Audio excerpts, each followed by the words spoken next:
Hello everyone, I'm going to teach you how to use Cisco commands on Cisco routers or Cisco switches on MacBook or Mac Air or Mac computers. Alright, so you need to go to the terminal here, or if you don't see it here in this bar, you can go to the launchpad, you can go to the other, you can go to the terminal here, or if you don't see it here in other, maybe you can see it in here on the launchpad. Alright.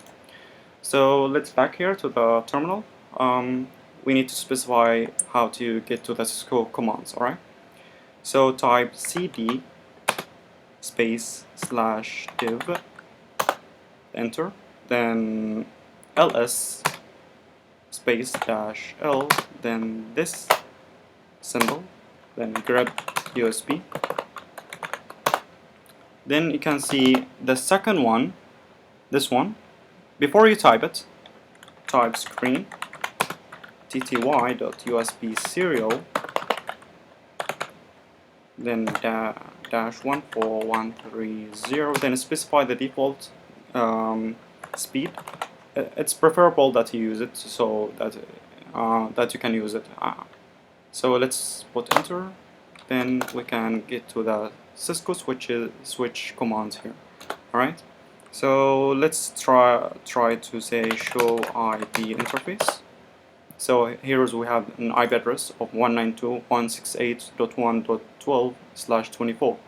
We use in VLAN 1. It's up. Is it using a DSCP? Alright. So let's say show VLAN. It's using VLAN 1, and it's also there's ports. It's not it's untagged ports. Okay.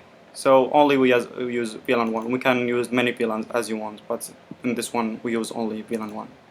So thank you for watching. I hope that this learn you how to use a Cisco commands on your Mac. So this is a good way. I hope you like this video and subscribe if you like it. And thank you very much, and see you in the next videos.